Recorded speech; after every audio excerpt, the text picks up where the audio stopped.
Huyệt phách hộ BL42.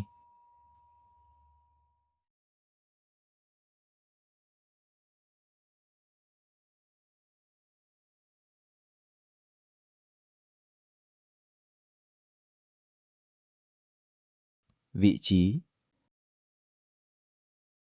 Huyệt phách hộ BL42 nằm ngang mức bờ dưới mỏm gai T3, tương ứng khe T3, T4.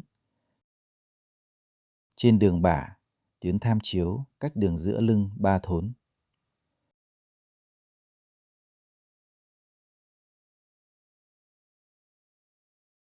Cách lấy huyệt. Xác định vị trí của T3. Cách 1 qua mỏm gai C7. Mỏm gai đốt sống cổ C7 thường nhô cao nhất, dễ sờ thấy. Khi cử động cổ, mỏm này di động theo các đốt sống cổ phía trên. Đốt sống ngực T1 nằm ngay dưới C7. Mỏm gai T1 hầu như không di động theo các cử động cổ. Từ C7 đếm xuống qua 2 đốt sống để đến với mỏm gai T3.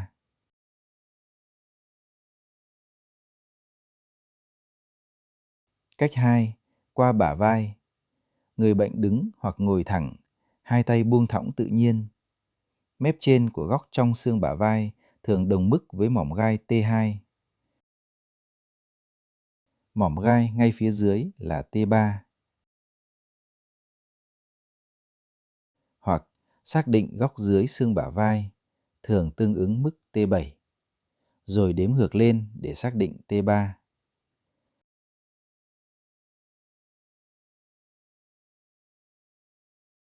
Xác định đường bả, đường nửa bả. Theo quy ước, khoảng cách từ đường giữa lưng, đốc mạch đến bờ trong xương bả vai là 3 thốn. Đường bả chạy song song với đường giữa lưng, đi qua bờ trong xương bả vai, cách đường giữa lưng 3 thốn.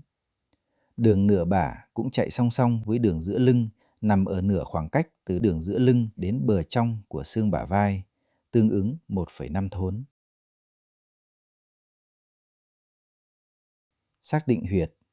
Từ khe T3, T4, bờ dưới mỏm gai T3, xác định đường ngang tham chiếu. Giao điểm giữa đường ngang này và đường bả là vị trí huyệt phách hộ BL42.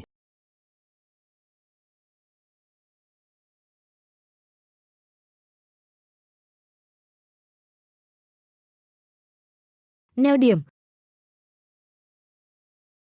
Huyệt phách hộ BL42 nằm trên đường bả, cách đường giữa lưng 3 thốn, ngang mức khe mỏm gai T3, T4.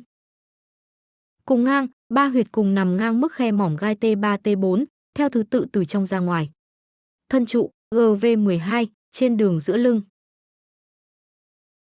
Phế du BL13 trên đường nửa bả. Phách hộ BL42 trên đường bả.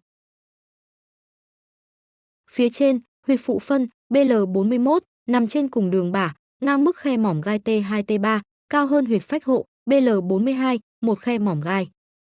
Phía dưới, huyệt cao hoang du BL43 nằm trên cùng đường bả, ngang mức khe mỏm gai T4, T5, thấp hơn huyệt phách hộ BL42, một khe mỏm gai.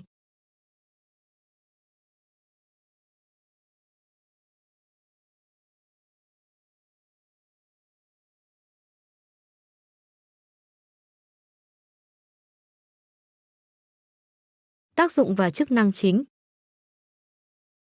Điều hòa phế khí, giáng nghịch khí, ổn định chức năng phổi, đưa khí phế xuống đúng hướng, cải thiện ho, khó thở, khò khè và rối loạn hô hấp do khí nghịch. Tư âm, thanh phế, nhuận táo, làm mát phế nhiệt và bổ sung độ ẩm cho phổi, giảm ho khan, ho kéo dài, ho ra máu và khô phế. Bổ phế khí, điều hòa cảm xúc phế, phách, tăng cường chức năng phổi, ổn định trạng thái tinh thần liên quan đến bi thương, trầm cảm, u sầu và suy giảm năng lượng cảm xúc. Khu phong, thông lạc vùng vai, lưng trên, khai thông kinh lạc vùng lưng trên, vai và xương bả vai, giảm đau, co cứng và căng cơ thân trên. Thư giãn và phục hồi chức năng hô hấp, cơ xương, cải thiện hô hấp kết hợp giảm căng cơ vùng ngực, vai, lưng, giúp thở dễ và vận động nhẹ nhàng hơn.